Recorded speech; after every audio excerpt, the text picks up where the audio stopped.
E aí, família do primeiro ano? Família, a gente vai responder as questões hoje que eu coloquei na quinta-feira na plataforma do Google Homes, viu? Trata sobre reações de dupla troca, a última fasezinha da apostila, que fala sobre a formação de ácidos voláteis, certo? Quando uma reação de dupla troca não ocorre, e dá pra gente sintetizar. São 20 questões, tá bom? Mas antes disso, eu vou entrar bem aqui no grupo de vocês para mostrar uma situaçãozinha bem aqui que eu quero que não se repita mais. Olha, gente, eu espero que todo mundo participe dessas reações químicas, dessas atividades que eu passo. Olha, o Kalel e o Dexandro dessa vez não participaram. E está com um bom tempo que o Kalel não participa das atividades. Eu queria saber por quê, tá bom? Então, espero que não se repita mais isso. Vamos lá para as questões. Pessoal, toda vez que você clica na plataforma, que eu coloco essas questãozinhas para vocês, eu coloco lá uma descriçãozinha do que é para fazer. Uma das coisas que eu peço sempre para vocês é que vocês preencham com o seu endereço de e-mail, que é para chegar para mim, porque às vezes são muitos alunos e aí fica complicado para poder eu entender. E outra coisa, às vezes os e-mails, né? Deixa eu botar logo aqui o e-mail aqui, por isso que tava dando certo. E no segundo é obrigatório colocar o nome. Coloque o nome completo, fica muito mais fácil de a gente entender, tá bom? Deixa eu só botar aqui, Leonardo Moreira, pronto. Olha, todas as questões aqui, gente, é um total de 20 questões, elas dizem respeito a questões que envolvem reações de dupla troca, tá bom? Então vamos lá. Qual das reações a seguir é uma reação de dupla troca com formação de ácido volátil?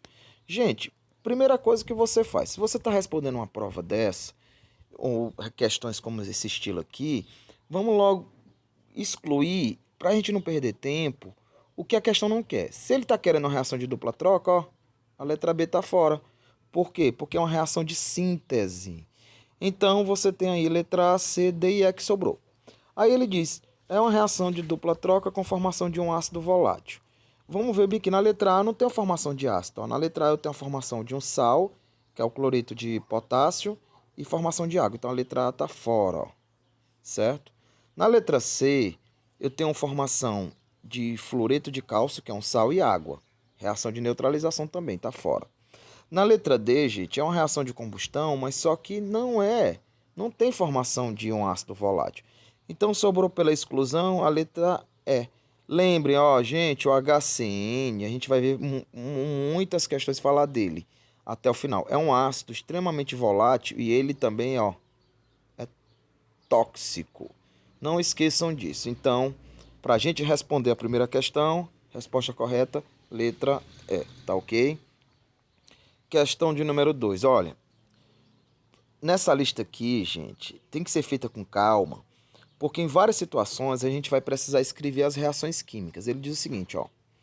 Pode-se afirmar que, entre as opções, opção 1, ácido sulfúrico, opção 2, é, su, su, ácido sulfuroso e opção 3, ácido bromídrico, são possíveis de serem formados por reação de dupla troca, sem que o outro produto seja um sal insolúvel ou uma substância fracamente ionizada. O que é que ele quer dizer aqui? Ó? Vou mostrar aqui para vocês, que eu já coloquei aqui a reação. Gente, ó, primeiro, o ácido sulfúrico, isso aqui, essa primeira reação é clássica, é a reação de síntese, né? Você tem o trióxido de enxofre, que é produzido por escapamento de carro, então em laboratório eu posso pegar esse óxido aqui, reagir com a água, automaticamente eu tenho a formação de ácido sulfúrico. Então não pode ser o ácido sulfúrico. Por que vai ser o, o ácido sulfuroso e o ácido bromídrico? Por quê? Olha, porque é o seguinte, gente, ele está dizendo, não é para formar um composto fracamente ionizado, tem que ser muito ionizado, então o KCN aí no caso, ele é muito ionizado, é um sal extremamente solúvel e o sal de cozinha também. E aí tá a resposta nossa, 2 e 3. Tá aqui a reaçãozinha, você dá um printzinho, analisa ela com cuidado. Então, no caso aqui da segunda, a gente vai marcar a letra C. Questão de número 3. Alguns países adotam a pena de morte. Ó, de novo, vai falar aqui do HCN, viu? Uma das formas de execução ocorre na utilização das câmaras de gás e se dá pela produção de HCN. Sobre essa reação representada acima, que demonstra o processo de produção da HCN, é correto afirmar que... Observe aqui, gente, lá nos Estados Unidos é muito comum. Ó, você pega o cianeto de sódio, que é um sal inofensivo. Bastou misturar ele com ácido sulfúrico, ó, produz sulfato de sódio, que é solúvel, e vai liberar um gás extremamente tóxico, que é o ácido cianídrico. Aí ele quer a resposta correta. Gente, a letra C, o HCN é um ácido volátil e, por isso, ao aspirá-lo, o indivíduo fica inconsciente, vindo a óbito em poucos minutos. Gente, ele destrói os alvéolos pulmonares. Então, sem os alvéolos pulmonares, não tem como ter a troca gasosa. E a pessoa chega ao falecimento. Então, no caso aqui do terceiro, você vai marcar a letra C.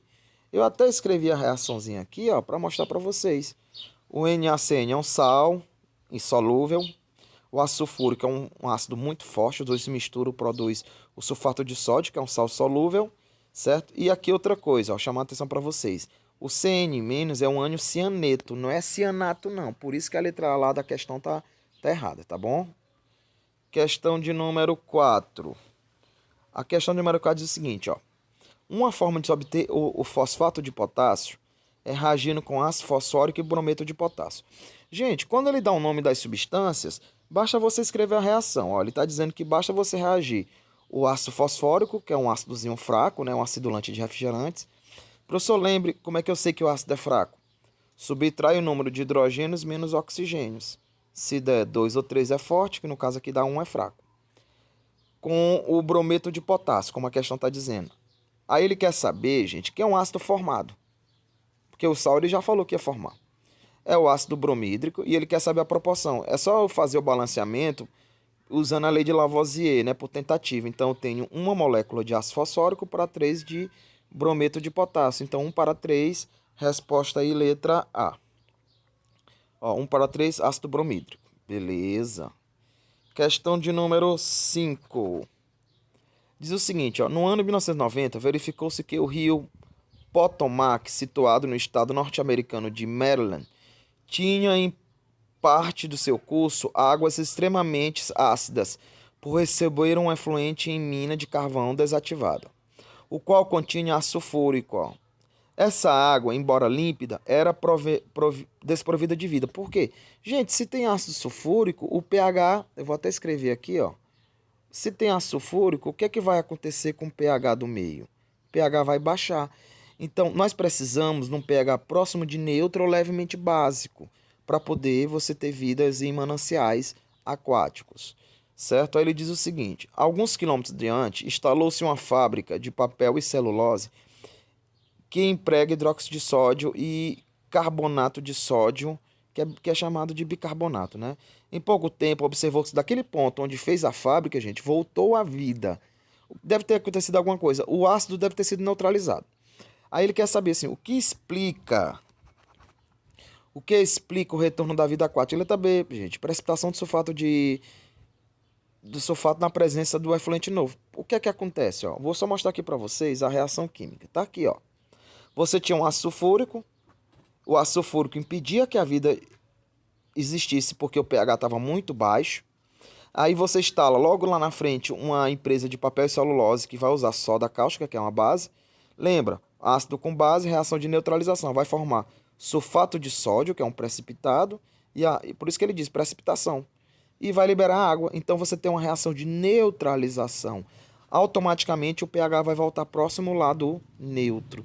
Por isso que a resposta da quinta é letra B, tá bom? Questão de número 6.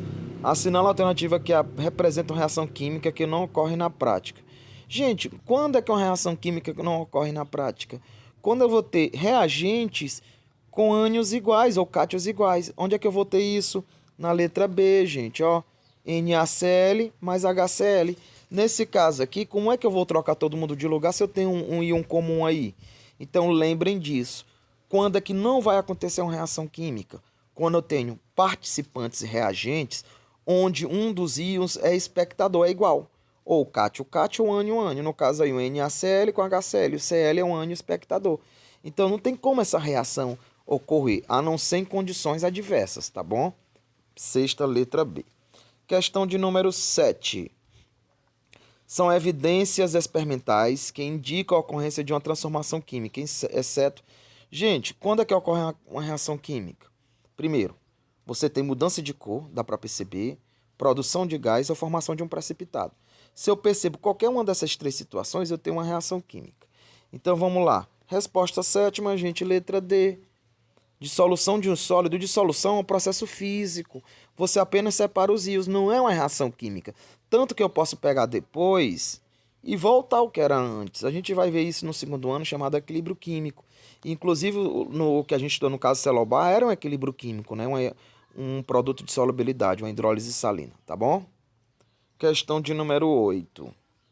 Quando se limpa o mármore, carbonato de cálcio, com ácido muriático, ou seja, o ácido clorídrico. Gente, olha, essas questões, elas são boas. Por quê? Porque você vai repetindo os nomes, vai repetindo os reagentes, vai repetindo as situações, você vai memorizando. Mas isso é preciso que você sente e se integre à questão. Se você só copia a resposta na internet, ou só pega um vídeo desse como eu estou fazendo, e não dá muita atenção, você vai entrar num lugar comum de apenas memorizar. E lá na frente cai uma situação parecida e você não lembra. Então, gente, o ácido muriático, quantas vezes a gente já viu esse nome nas nossas questões? É o ácido clorídrico, certo? O mármore tem carbonato de cálcio, que a gente conhece como calcário, cal viva, cal extinto. A equação química que mais bem representa essa reação vou mostrar aqui para vocês aqui. Pessoal, tá aqui, ó, CaCO3, que é o carbonato de cálcio mármore, ele é atacado pelo ácido clorídrico, que ele chama de muriático, forma cloreto de cálcio, que é um sal solúvel. Memorize essa reação aqui, gente, ó. E sempre produz o ácido carbônico. Só que o ácido carbônico, pessoal, ele é instável. Ele vai produzir água, que eu botei H2 aí, mas é água, e vai liberar o gás carbônico. Por isso que a gente vê a efervescência. É o que está acontecendo hoje com os corais de Recife. O Enem gosta de perguntar isso. Por que o aumento da temperatura global e as chuvas ácidas estão provocando a destruição dos corais de Arrecife? Porque os corais de Arrecife são feitos de carbonato de cálcio, calcário, e esse calcário é atacado pelo ácido ou diminuição do pH dos oceanos, vai produzir o ácido carbônico, que rapidamente se decompõe, libera água e gás carbônico, tá bom? Então, a questão de número 8, a resposta é letra C. A reação correta é essa aí, gente, ó. Letra C. É a letra C mesmo, é 8. Não, letra E, pessoal, desculpe aí, viu? Carbonato de cálcio mais ácido clorídrico, cloreto de cálcio, água e gás carbônico. Tá bom? Questão de número 9. Uma questãozinha do Enem aí, ó. Um acidente ocorrido na indústria farmacêutica de Santos fez com que certa quantidade de ácido clorídrico ganhasse as águas da praia de Pompeia. É a mesma situação da questão anterior, gente, ó. Conhecida pela grande quantidade de conchas. Conchas são feitas de quê, gente? De carbonato de cálcio. Aí ele quer saber o que é que isso vai acarretar. A letra B, ó. O ácido clorídrico reage com carbonato de cálcio das conchas, levando à produção de água e gás carbônico. Viu como as questões vão se repetindo, as reações químicas, ó? E eu falei para vocês que o Enem gosta de estar cobrando isso. Questão de número 10. Na reação do cianeto de cobre 2 com ácido bromídrico, ocorre a formação de um sal e de... Olha, já disse que de um sal. Gente, quando você encontra questões dessas, escrevam a reação química, ó.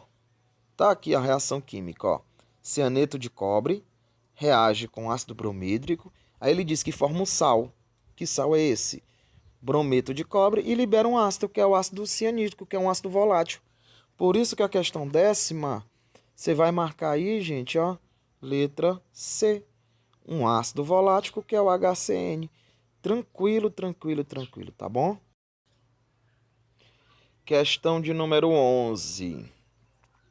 O ácido fluorídrico, gente, que é o HF, é muito usado na indústria farmacêutica, na produção de fármacos, como a fluorextina, viu? Ela é usada para o tratamento dentário. O ácido fúrico é usado na reação de formação do HF, quando reage com o quê? Escreva mais uma vez a reação química, ó. Tá aqui, gente. Quando o ácido sulfúrico ele reage com o fluoreto de cálcio, ele vai produzir o HF e sulfato de cálcio. O sulfato de cálcio é solúvel. Por isso que você vai marcar aí letra C na questão 11, tá bom? Questão de número 12. Na equação a seguir, que representa uma experiência realizada em laboratório, pode-se perceber a ocorrência de reação química de dupla troca, por aspectos visuais muito característicos, formação de precipitado, gente, ó, no assunto da semana passada, né? E aparente formação de bolhas, liberação de gás, por causa da formação de um produto volátil. Aí ele quer saber, gente, quem é a substância Y. Vamos escrever a reação de novo, ó, tá aqui. A substância X é o ácido fosfórico. Professor, por que eu sei que é o ácido fosfórico? Porque libera um anifosfato aí, ó. Então só pode ser o ácido fosfórico. O ácido fosfórico, gente, quando reage com sal, que é o cloreto de cálcio, produz 8 sal, que é o fosfato de cálcio, e libera um ácido aí, que é um ácido que vai produzir gás, é o ácido clorídrico. Letra D, B de bola, a questão de número 12, ó. B de bola, é o ácido clorídrico. Questão de número 13. A reação entre o sulfeto ferroso e o ácido clorídrico é facilmente observável a olho nu por causa do desprendimento de gás. Os produtos gasosos ocorrem naturalmente no petróleo cru, ele já está dizendo, um gás natural. Gente, se ocorre naturalmente só pode ser o que? O H2S. Então, por tabela aí, nós temos a letra D. Por quê, professor? Porque se ele está chamando de sulfeto, é o S, é o ânion sulfeto, é o S2-. Ferroso.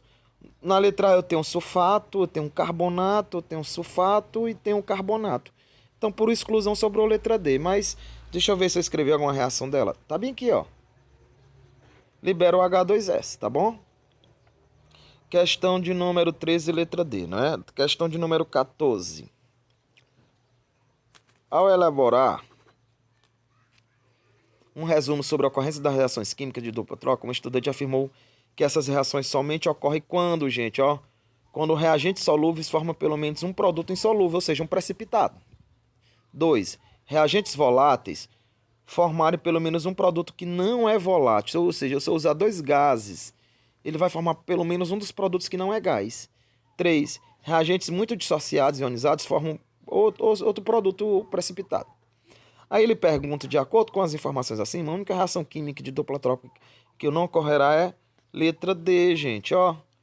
Por quê? Porque eu tenho dois produtos aí solúveis e vou formar dois sais solúveis. E ele diz que toda reação de dupla troca tem que ter pelo menos alguém solúvel aí. Vamos aqui analisar a letra A, ó. Nitrato de prata com sal de cozinha. Vai formar nitrato de sódio, que é solúvel, mas em compensação o cloreto de prata é insolúvel. B. Ácido sulfúrico com bicarbonato. Vai produzir o ácido carbônico que libera gás carbônico. Então tem a produção de gás favorecendo o item 2. C. O ácido clorídrico com o... Como é o nome desse sal aqui? É um sal orgânico. É o metanoato de sódio, certo? Vai produzir sal de cozinha e o ácido... o ácido metanóico que é insolúvel.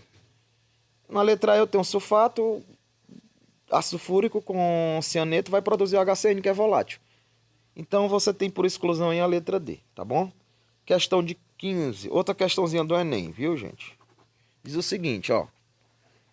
Um acidente envolvendo um caminhão de carga química ocorreu na PR-316 em 2017. O caminhão carregava uma quantidade de substância de cianeto de potássio. É um salzinho inofensivo, mas estava devidamente armazenado e identificado. Na ocasião, as autoridades rodoviárias fecharam a estrada durante várias horas sob a justificativa. Por que foi várias horas? Porque eles recolhiam esse sal. De que as águas do trecho do rio estavam cheias de quê, gente? Com a quantidade de ácido sulfúrico. Já vimos, gente. Quando eu pego um sal, misturo com ácido sulfúrico, vai produzir outro ácido. No caso aí, vai produzir o ácido cianídrico. Por isso que a resposta aqui vai ser letra D, ó. Vou mostrar para vocês aqui. Tá aqui a reação, ó. KCN com ácido sulfúrico vai produzir o sulfato de potássio, que é solúvel, e vai liberar o ácido cianídrico, que é extremamente tóxico. Quinta vez que esse ácido é mencionado aqui nas questões, tá bom? Questão de número 16. Soluções de cloreto de sódio, cloreto de amônio e bicarbonato de sódio foram colocadas separadamente em 3 tubos de ensaio. Por adição de um ácido em um dos tubos, que ele vai chamar de tubo 1 aí, né? Houve a liberação de gás carbônico. O único que vai liberar gás carbônico aí, gente, é o bicarbonato. Então já sei que no tubo 1 tem um bicarbonato. Por adição de um ácido em um dos tubos, houve a liberação de um gás carbônico. Por adição de uma base no segundo tubo, houve a liberação de amônia. Qual é o único que tem amônia aí? Cloreto de amônia. Então no tubo 2 eu vou ter cloreto de amônia. Eu não posso produzir uma substância que não tem nos reagentes. E no 3, por adicionar um ácido, né? Aí ele disse que formou cloreto de prata. Observem aqui, gente, ó. O que é que acontece aí? No tubo 1, você tem a liberação de gás carbônico. No tubo 2, você joga uma base, que é a soda cáustica, por exemplo. Você tem a produção de amônia, né? No tubo 3, por você colocar um sal de prata, no exemplo aqui, nitrato de prata com sal de cozinha, você produz cloreto de prata, que é um precipitado branco. Por isso que a resposta da 16 aí vai ser a letra A. Ele quer saber a sequência que está no tubo 1, 2 e 3. Questão 17. Já estamos terminando a listinha aqui. Para distinguir uma solução aquosa de ácido sulfúrico de outra de ácido clorídrico, é a letra B, gente, ó. Por que que isso acontece? Deixa eu só mostrar aqui para vocês a reação, ó. O ácido sulfúrico, se eu reagir ele com nitrato de bário, ele vai produzir o sulfato de bário. Já vimos isso na aula lá dessa semana, na aula coletiva sobre o caso Celobar. O sulfato de bário, ele é um sal insolúvel. Enquanto o cloreto de bário, ele é totalmente solúveis. Lembrem, gente, ânions derivados de cloreto, brometo e iodeto são totalmente solúveis em água. Vamos só voltar aqui para a questão. Então, um pouco de solução aquosa de hidróxido de sódio. Gente, vai ter neutralização aí no caso, né? E aí não vai acontecer nada, vai formar sal e água. Questão de número 18. 17, letra B, né? 18. O carbonato de lítio é empregado na produção de fármacos indicados para o tratamento de transtornos bipolares, né? Loucura. Uma amostra dessa substância, quando em contato com o reagente X, produz efervescência. O reagente X é... Gente, se é carbonato de lítio, qualquer ácido que reagir com ânions que tem carbonato vai liberar o gás carbônico. Então, a única alternativa que eu tenho aí, gás, é um ácido é a letra D, o ácido clorídrico. Mas eu acho que eu escrevi a reação química bem aqui. Tá aqui, ó. Carbonato de lítio, carbonato de cálcio, carbonato de sódio. Todos, quando reagem com qualquer ácido, vai liberar o ácido carbônico. E o ácido carbônico, por tabela, ele se decompõe, produzindo água e CO2. Não esqueçam disso, tá bom, pessoal? Questão de número 19. Olha aí, de novo, ó. Carbonato de cálcio com ácido sulfúrico libera gás carbônico. Aí ele quer saber, gente, qual é o correto aqui. É a letra C, ó. Um dos produtos é o sulfato de cálcio, tá bem aqui, ó. Sulfatozinho de cálciozinho aí, eu vou até ampliar aqui para vocês verem, ó. CaSO4. Questão de número 20. De novo, gente, quando eu adiciono um ácido num sal que tem carbonato, ou bicarbonato aí no caso, eu tenho a produção de gás carbônico. Então, fechamos a listinha. Como é que você vai fazer lá na descrição, ó? Você clica em enviar e aí você vai ver a pontuação aqui. Ele está dizendo que eu errei em uma. Vamos só descobrir aqui. Talvez eu tenha botado o gabarito errado. Ele está dizendo, gente, que a questão quinta não é a letra B. Certo? Mas vamos dizer que é por quê. Olha, diluição das águas do rio pelo novo efluente lançado nele. Não, gente, porque se eu já estou jogando um ácido sulfúrico, que é o que acontece lá na primeira parte lá desse problema, e não diluiu, pelo contrário, quanto mais dilui, vai diminuir o pH, vai ficando mais ácido. C, não pode ser a letra A. C, biodegradação do ácido sulfúrico em contato com o novo efluente. Não, gente, biodegradação é quando eu tenho bactérias comendo esse cara aí. Geralmente isso acontece com ânions carbonato e fosfato. E outra coisa, por ser um ácido, faz é matar as bactérias, não pode ser letra C. Diminuição da acidez. Gente, se eu diminuo a acidez, fica mais ácido. Então tinha que ser aumento da acidez. Muitos alunos marcam a letra D por conta disso. Lembra da escala de pH, né? A escala de pH varia de 1 para 14. O 7 é a referência. Quanto mais próximo do 7, melhor. No caso aí, se eu estou diminuindo, eu estou me afastando do 7. Volatilização do ácido sulfúrico após contato com o novo... Não, gente, o ácido, pelo contrário. Nós já vimos isso, formação de um precipitado. Certo? Então, é a letra B mesmo aí. Acertei todas, tá bom? E aí, eu espero que tenha ajudado vocês. Pessoal, até a próxima. Tchau, tchau.